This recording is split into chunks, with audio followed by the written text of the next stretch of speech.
Hello everyone. उम्मीद करते हैं कि आप सभी एकदम स्वस्थ और ज़बरदस्त होंगे। तो आज हम पढ़ेंगे पास्ट टेंस का कॉन्टिन्यूस वाला पार्ट। अगर आपने टेंस की बाकी वीडियोस नहीं देखी हैं तो ऊपर आई कार्ड में वीडियो का लिंक आ रहा होगा, आप उस पर क्लिक कर कर बाकी वीडियोस देख सकते हैं। टेंस को पूरा समझने के लिए आपको इससे पहले वाले पार्ट भी पूरे कर लेने चाहिए। तो चलिए शुरू करते हैं आज की वीडियो।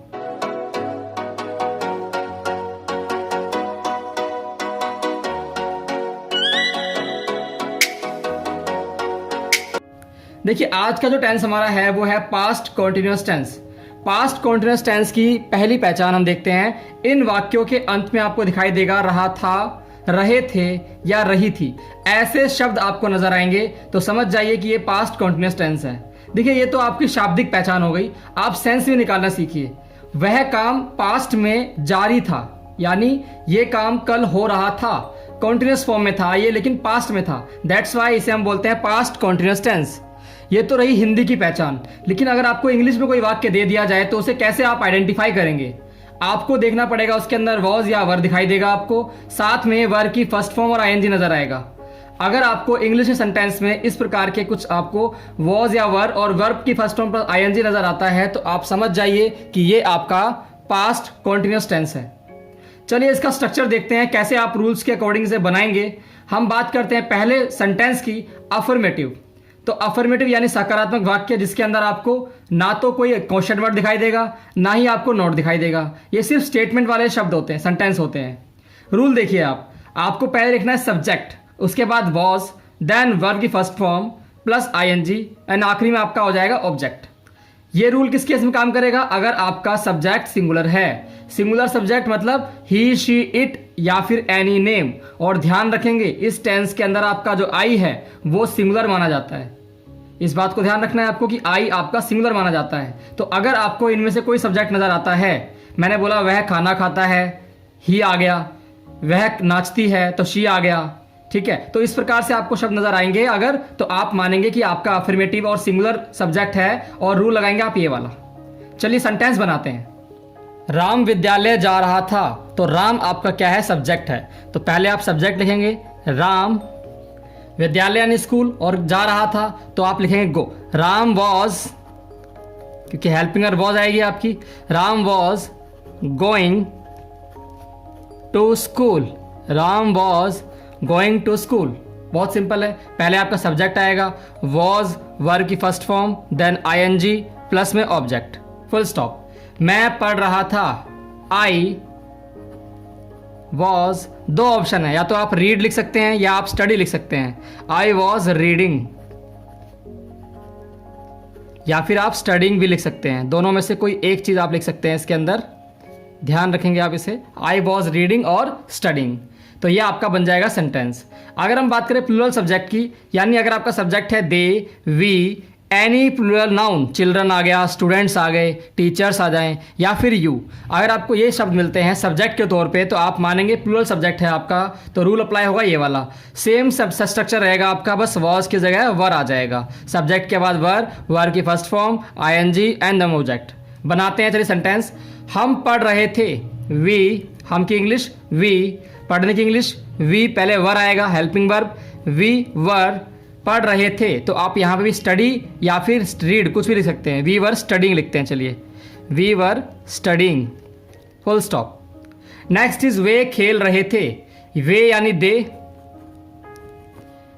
खेल रहे थे, पहले आप लिखेंगे helping verb, they were playing, they were playing, full stop. तो ये आपका अफर्मेटिव केस था, अफर्मेटिव सेंटेंस था पास्ट कॉन्टिन्यूस का। अब आते हैं नेगेटिव पे। नेगेटिव मतलब नकारात्मक वाक्य जिसके अंदर आपको नोट देखने को मिलता है। मैं आपको दोबारा रिमाइंड करा दूं, नोट कभी भी अकेले नहीं आता, उसको हमेशा कोई ना कोई हेल्पिंग वर्ब चाहिए होती है। तो इस टेंस की हमारी हेल्पिंग वर्ब क्या है? वॉज या वर। तो बस नोट से पहले आपको वॉज या वर का इस्तेमाल करना है। अगर आपका सिंगुलर सब्जेक्ट है, ही, शी, इट, एनी नेम या फिर आई, आई का स्पेशल ध्यान रखना है आपको। आई को इस टेंस के अंदर आप सिंगुलर मान के चलेंगे। मैं नहीं दौड़ रहा था, तो आई के बाद आएगा आपका वॉज, स्ट्रक्चर चेक कीजिए, आई सब्जेक्ट, देन वॉज, फिर आएगा आपका not, I was not running, I was not running, full stop. ये आपका बन गया सेंटेंस। इतना ही सिंपल है। अगर आप इसको सिस्टमेटिक पढ़ेंगे तो आपको बहुत सिंपल लगेगा टेंस। वह नहीं नाच रही थी, शी वॉज नॉट डांसिंग। तो ये आपका बन गया। इस तरीके से जो है आपका स्ट्रक्चर बन जाएगा। शी यानी वह, नहीं वॉज नॉट, और नाच रही थी मतलब डांसिंग। आते हैं प्लूरल सब्जेक्ट के ऊपर। अगर आपका सब्जेक्ट प्लूरल है तो क्या करेंगे आप? आपको कुछ नहीं करना है इसके अंदर, बिल्कुल आपको वर का इस्तेमाल करना है वॉज की जगह पे, क्योंकि आपका सब्जेक्ट क्या है? प्लूरल है। They, you, we, any plural noun. वे नहीं खेल रहे थे, देन आएगा आपका they were not playing. They were not playing, full stop, that's it. They यानी वे, वर आया क्योंकि आपके स्ट्रक्चर में वर नॉट आएगा, वर की फर्स्ट फॉर्म, देन आईएनजी। आगे आते हैं हम अगले सेंटेंस पे। तुम बाजार नहीं जा रहे थे, तो इसका क्या बन जाएगा आपका? इसका बनेगा you were not going to market. You were not going to market,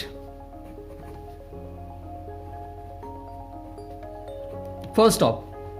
आपका सेंटेंस बन गया आपका you were not going to market. चलिए इसका इंटेरोगेटिव देखते हैं। बहुत सिंपल है इंटेरोगेटिव भी। इंटेरोगेटिव के अंदर आपको ध्यान रखना है, यानी से हम बोलते हैं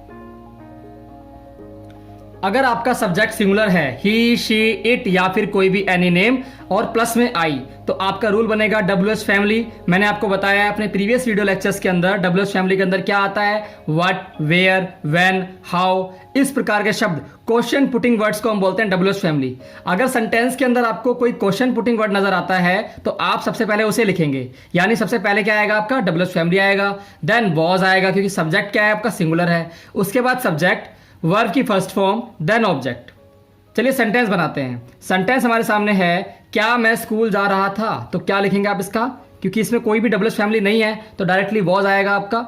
was I going to school, was I going to school. अब ये कैसे बना है देखिए ध्यान से। आपको लिखना पहले आपको WH फैमिली, पर यहाँ कोई WH फैमिली नहीं है। कब, क्यों, कैसे, कुछ नहीं कहा गया आपको, तो यहाँ पे आपका डायरेक्टली वॉज आ गया। देन सब्जेक्ट के रूप में आई, वर्ब की फर्स्ट फॉर्म गो, प्लस में ING, then object, that's it. अगला सेंटेंस है आपका, वह कहाँ जा रहा था, तो यहाँ पे कहाँ आ चुका है, यानी WH फैमिली आ चुकी है। तो सबसे पहले आप उसे लिखेंगे where. Where was he going, where was he going, question mark. ये बन जाएगा आपका वेयर वॉज ही गोइंग। अगला देखिए आप, अगर हम बात करें प्लूरल सब्जेक्ट की, अगर सब्जेक्ट प्लूरल है आपका, वी, यू, दे, इस प्रकार के शब्द आपको नजर आते हैं अगर, तो रूल बनेगा आपका सेम, WH फैमिली के बाद आपको बस वर्ब का इस्तेमाल करना है। चलिए सेंटेंस बनाते हैं। सेंटेंस क्या हो जाएगा हमारा इसका, देखिए ध्यान से आप। तो इसका हम स्ट्रक्चर यहाँ बनाते हैं। क्या वे मैदान में खेल रहे थे, तो इसका बनेगा आपका were they playing, were they playing in the ground. Ground या फील्ड कुछ भी लिख सकते हैं आप, इन the ground.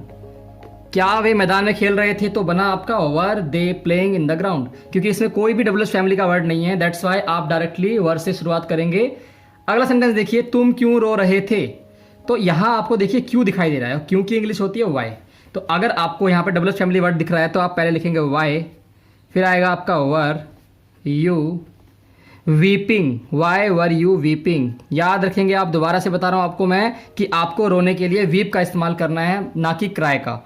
Why were you weeping. I hope आपको आज का लेक्चर अच्छा लगा होगा। अगर आपको लेक्चर अच्छा लगा है तो वीडियो को लाइक कीजिए, चैनल को सब्सक्राइब कीजिए और अपने फ्रेंड्स में शेयर कीजिए। Thank you so much for being here.